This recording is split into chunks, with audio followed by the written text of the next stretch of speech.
listen,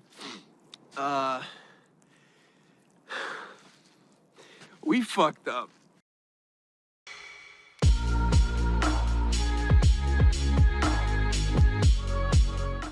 Last night I went to the gym. On the way back I decided to have a little fun. That's why I took the Camaro out. There's a really nice long straightaway. There wasn't any traffic, and I was like, let's have a little fun. Put my foot to the floor, open it up a little bit. And then all of a sudden, I don't quite remember, it was like right at the second where I took my foot off the gas. I can't remember if I took my foot off the gas because the car nudged down. I remember just I guess because the car lost power. I took my foot off the gas, and next thing, the StabiliTrak light's on. The engine light was flashing, and then I saw smoke coming from behind the car, and I'm at the point I'm thinking I maybe launched a bearing or a rod out of the block. But the car ran. It did stall at a light, which scared me. I barely got started. It's running. It's missing. It's got a miss. Not really like a miss. It's just there's no power. And look at this. This is all oil. You probably can't see it. Man, there's freaking oil. There's oil everywhere. I popped the valve covers off. I'm trying to figure out where it's coming from. I don't know. I mean, I disconnected the breather. So maybe under boost, too much pressure came in the valve covers and it blew out. It seems really weird. It's almost right behind the Pro Charger. So, I don't know. I wasn't able to see where all this came from. I'm gonna have to pull this cover off. We're gonna have to inspect all this stuff.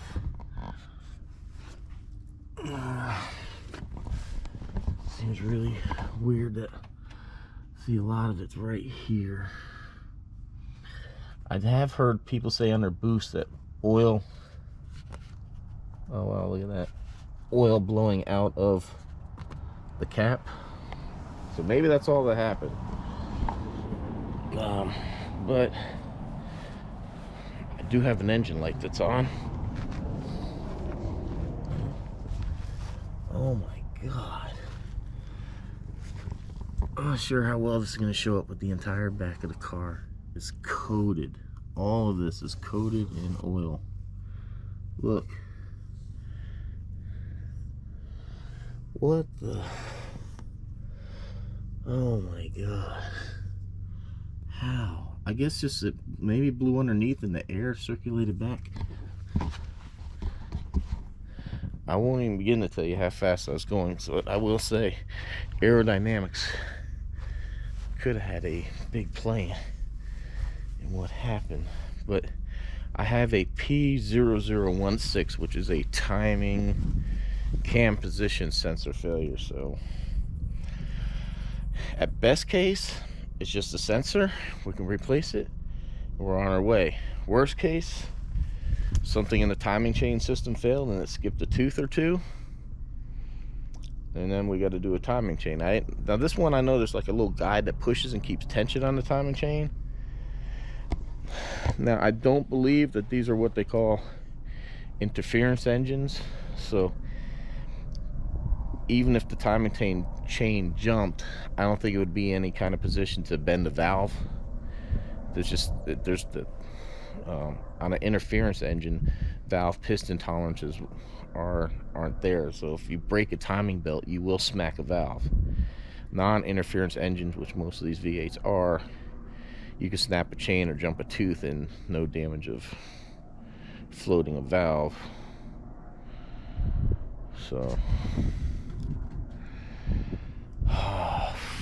So I guess first thing I'm gonna do is I'm gonna check the oil in the Pro Charger, see if it's not from there. But I'm actually looking at the amount of oil that's from right here in this area. Maybe it makes sense that there was just too much pressure in the valve cover and that blew. I want to check the Pro Charger to be safe. And just in case you didn't know, yeah, the Pro Charger is self-lubricated. It doesn't tap off the engine in any way, shape, or form. No, it's there. It's just impossible to like read. Let's check engine oil.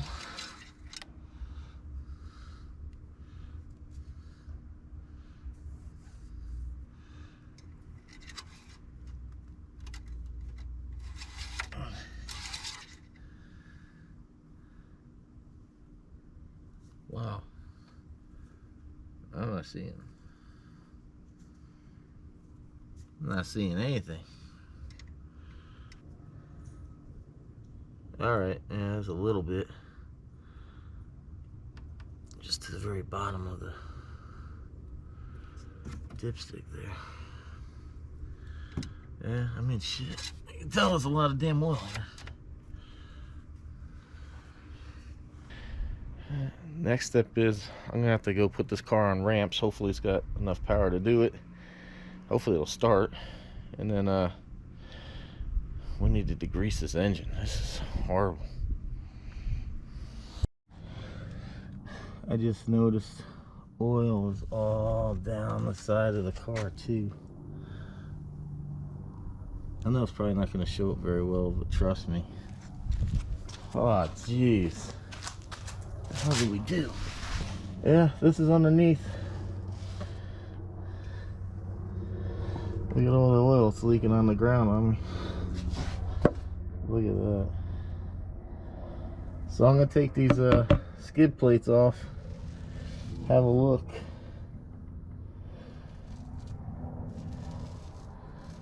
Oh, jeez. Wow, what did I do? The brakes are coated. I hope it's not hurt. The Camaro's away. It's in there. It's kind of dark in there, so I stepped out here. The post office just dropped off brand new cam position sensor. I'm gonna throw it in, hope for the best. I already pulled the old one out yesterday. What I didn't show is when I had the car on the ramps out front and I power washed underneath, when I started the car back up, I had a lot of white smoke billowing from the pipes. I'm not sure, maybe there's some oil inside the engine somewhere, and me leaning it back like that put it somewhere to start burning off. Hopefully it's not I don't hear any banging or clanking. The car does have reduced power, which makes sense. If the car doesn't know where the cam is, it's not going to fire right. So it's all symptoms of the cam position sensor failing. Just there's nothing about a crap ton of oil being all over the place. But I don't know if the position sensor failed right when the car was under full throttle, under 9 pounds of boost, and started getting misfires. Maybe it caused a backfire of sorts, and that's what caused it to blow. I just wish I knew where the oil came from. That the cap on the valve cover does seem to fit somewhat loose. I saw a video, somebody said they had a supercharger on the Camaro, and under the dyno, under full throttle, they start blowing oil out of the cap too.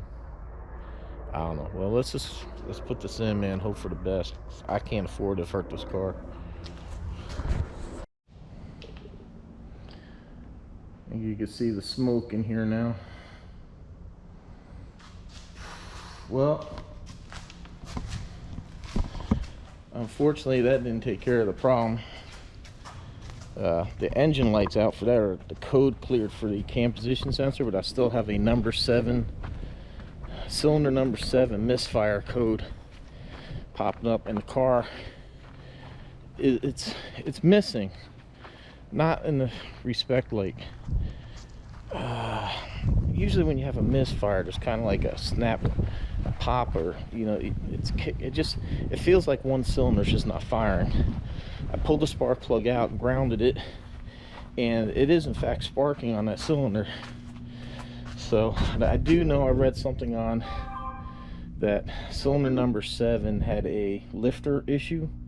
That's the cam lobe that works the active fuel management. And I went to Harbor Freight, got a compression tester kit. So I also got this, a inspection camera, and I also got a breaker bar because I'm tired of hearing people plane that I using my torque wrench to spin a motor over. No, not really. I just need one. I've never bought one. I thought about today. I'm gonna be removing the Pro Charger off the Camaro. I'm gonna put it back to stock after all this. And I just remember how hard it was to get that bolt out of that crank.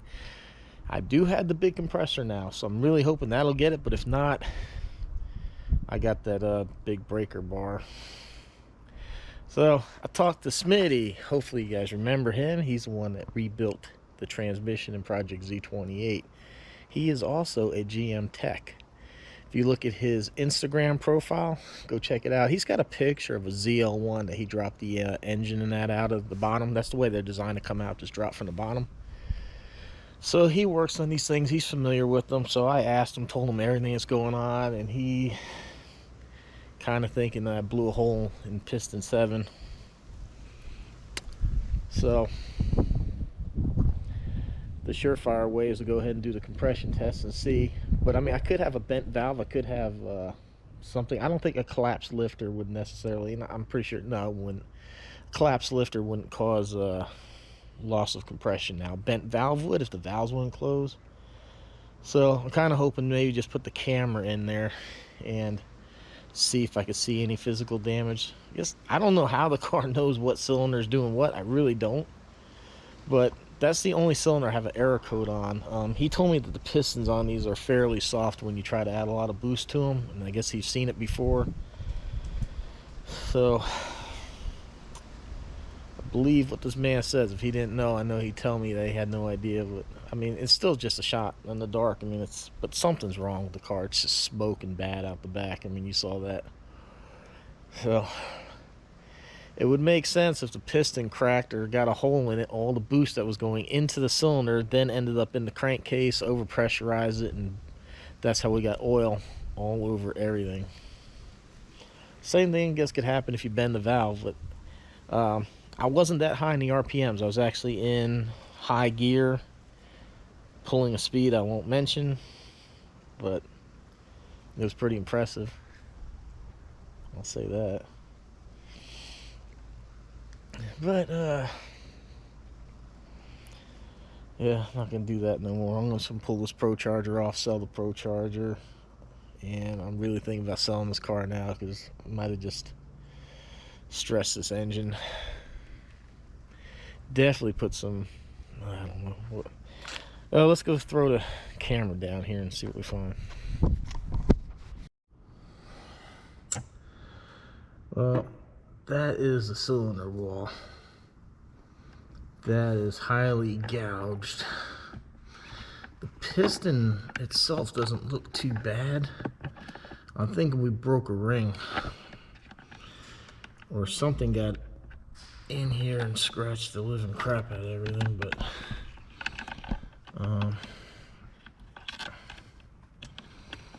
the piston itself doesn't look too bad. Well, that's the piston, and there's something interesting along the side of it there. So maybe a piece of the piston did blow off, did all this damage to the cylinder wall. I'll have to get with Smitty and see what these engines can't have a new sleeve put in them, or what's the process with this deal. I don't know. Damn. Well, I'm not even gonna worry about a compression test because I can see the problem right there. I need this right about now. Okay, so I know it's been a while. Let me explain. I had a few things going on. One, I've picked up this interest. I mentioned about hiking the Appalachian Trail. Still don't know if it's going to happen, but I've really picked up a keen interest in hiking. So I've been doing a bit of research on that. I've actually been trying to do some walking, some hiking and that. So I'm really looking into that, and I'm going to probably go out and do some hikes and see how my body handles it. So that's one thing.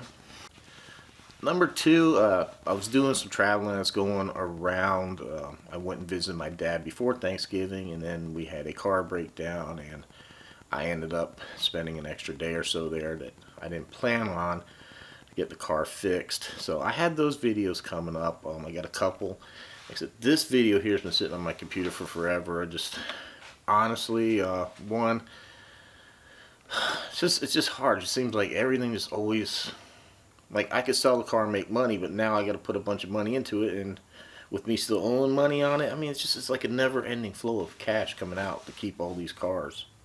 So I got a lot of decisions I got to make. Also been a little bit sick for a while. I'm not sure if you know what a boil is. I never knew what it was, but it's a humongous like pimple type thing. It's a huge infection. I actually had two of them. One was kind of like on the bottom of my buttocks area, and then one was kind of closer to my groin.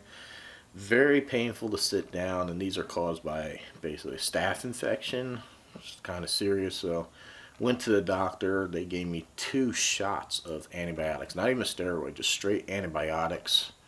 And then I've been on antibiotics for like 2 weeks, and they were really strong, and it kind of nauseated me and made me sick. By the time I felt better, I had to take the next pill. So just really haven't been feeling good and just up to doing much of anything. So that's been a while. I know I should have got this video out sooner, and I apologize. So let's talk about the issue at hand. The first thing I'm gonna just nix right here, because I know somebody's gonna probably throw it out there. I'm not going to a salvage yard and getting an engine. Just not doing it.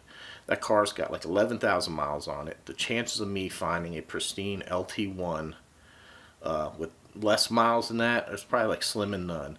I did do some searching around, mostly on eBay, but I saw some other auto salvage yards selling them. Most are selling engine transmission combos, and they want like $8,000. I'm not paying that much for a used engine. Granted, it does come with the transmission, and I'm not buying the transmission having a spare, or I'm not going to try to sell it. I don't need more stuff laying around the house. If I was to spend $8,000, the best option would be buy a whole brand new motor from GM, and it would be fully warranted for $8,000. So that's an option. I'm not really looking to do that. I don't have $8,000. Plus, it would be like probably $2,000 to have the dealer install it, because I'm not doing it. I can't keep wrenching on these cars. I mean, the dealer, they can actually, I think the turnaround time would be pretty quick. They just drop the engine out of the bottom, they could swap it out, have it in, boom, done. And I think they could probably even reflash the computer to stock, because I mentioned earlier, I'm taking the Pro Charger off. So, well, I actually got a couple options. One, I could put the car up for sale the way it is. Cylinder 7 shot, it's going to need to be re-sleeved and done, or if somebody wants to do whatever, and just put the car up for sale. Pro Charge, tuned everything out the door. Maybe somebody that's wants to flip a car, more mechanically inclined to do that type of stuff, can just purchase a car. Number 2, I can go ahead and spend $8,000, buy a complete LT1, and just have a dealer swap it in and out, boom, done. Take my old engine and possibly sell that, try to get some money back for it. If I go that route, then I'm taking the supercharger off too, the Pro Charger, and I'll sell it. Maybe the money I get for the Pro Charger will help offset the cost of a whole engine, and that would probably be the quickest turnaround to get the car running again. Another option is, for about $2,200, I can get a block. Not even a short block. I wish they sold a short block. That would make life easy. I might do the work myself then if I could get a short block, but I could get a block and have that engine taken out and have everything minus one piston and rings transferred over, and just have it rebuilt from the parts that are on that block. Or I find a speed shop, someplace that can actually drop that engine out, pull the engine out, re-sleeve one cylinder, put a new piston ring, and rebuild it that way. There's several options. I'm not sure what's the most cost-effective way, and it's really hard to tell if there's maybe further damage, like maybe some cracking or some other stuff that happened to some of the other cylinders. But even if I were to take that, I'm not sure how much damage is actually to that cylinder wall. It looks pretty bad. I mean, yeah, I could bore it out. Then I'd have to bore out all 8 cylinders to make the engine balance. Then you're talking these pistons are over $100 a piece. So then you got $800 in pistons. At that point, plus re-sleeve or the charge to bore it and all that stuff. At that point, it'd probably be better and cheaper just to spend $2 grand on a new block. So, you know, I haven't done too much research. I reached out to Texas Speed because I know they re-sleeve, but they say they only re-sleeve entire blocks, and they sell a re-sleeve block for like $3 grand. I don't know what they would charge to re-sleeve all 8. I don't need all 8 done. So said I'm not sure how many machine shops in the area can handle it. I mean, the LT1's a little bit different of a beast than the LS. Very similar, yeah, but different.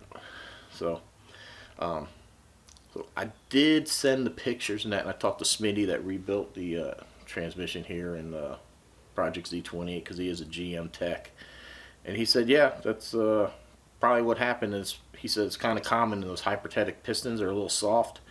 That probably the ring got really hot and expanded to the point that it broke the ring land, and that's what we're seeing is that little piece busted off of the piston. That's what's laying there in the wall, and that's what like totally disintegrated that cylinder wall. I mean, for what I can see in the camera, it's pretty bad. So I imagine if we pull the cylinder heads off, it's gonna look horrible.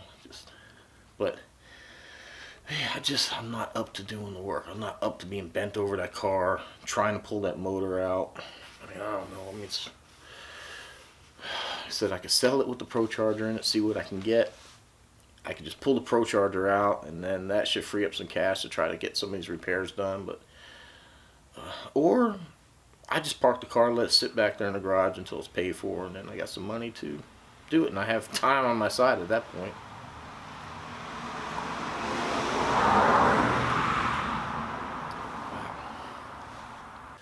But fact is, I'm really just weighing keeping so many cars and having these things. There always seems to be something. So it's just always something, man. The GTO's got a bad wheel bearing, so I haven't been able to drive it. Now the Camaro's down. The only thing I have is like really the SS and the Cruise. And I mean the Camaro, the Project Z28's running fine. But I mean it's not something I'd probably take very far. And I mean Cruise, I mean, it drinks a lot of gas and it's pretty low, so I mean, it's not something I would say, hey, let me go drive way off something. So I'm just really debating. I'm probably gonna sell Project Z28 too. I need the money. I need to get the Camaro fixed. I'm probably not gonna let it sit there for forever, but I'm probably gonna sell the 50 too.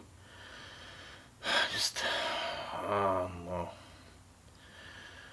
Maybe I'll just put it back to stock and be happy. I haven't been happy putting the Pro. I mean, it was fun. It's deadly. I mean, stupid fast with the Pro Charger on it. But I really wasn't happy that I did that to that car. I did it from the YouTube channel, try to gain subscribers and views and try to go somewhere with it. But I really didn't want to do that to that car.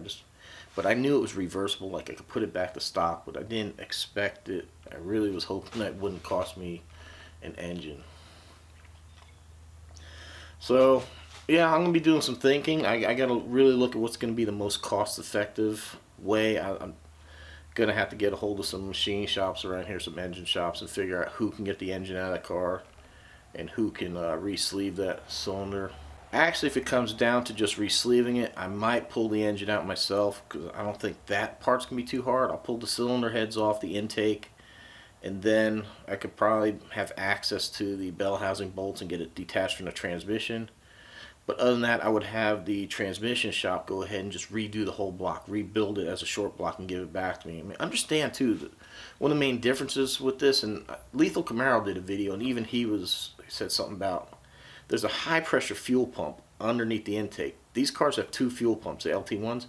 You have a low pressure pump in the tank, and then you have a high pressure mechanical pump, which from what I understand, you kind of have to know what you're doing to set those things up, and then like. So the timing chain in the front of that car has like a tensioner, unlike, you know, like Project Z20, you just put a timing chain in. A lot of stuff with the LT1 I'm not that familiar with. I mean, I'm sure I could figure it out, but so these things aren't cheap. I'm not going to buy a $2,200 block and try to assemble this engine and something go wrong, or have somebody re-sleeve it and then I do something wrong. I think it'd just be better to have somebody who knows what they're doing better than me actually assemble it as a rotating short block, and from that point it probably shouldn't be too hard to throw the heads on and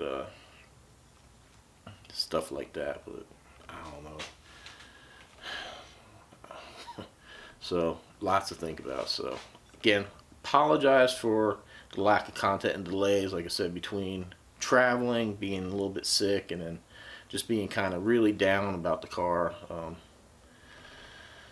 Just kind of put that off. So I do have a couple videos. I have like a normal vlog of what I've been doing, the traveling, fixing a broke car, and then I kind of visited a place that's a little special to me. So I'm going to have these things for you coming up. So thank you for the continued support. Sorry I disappeared for a little while. I mean, just, I guess every now and then we'll kind of need a little bit of a break. So I do appreciate the support. So thank you for watching. Please leave a thumbs up and subscribe if you haven't. And hopefully we'll see you on the next one. Thanks for watching.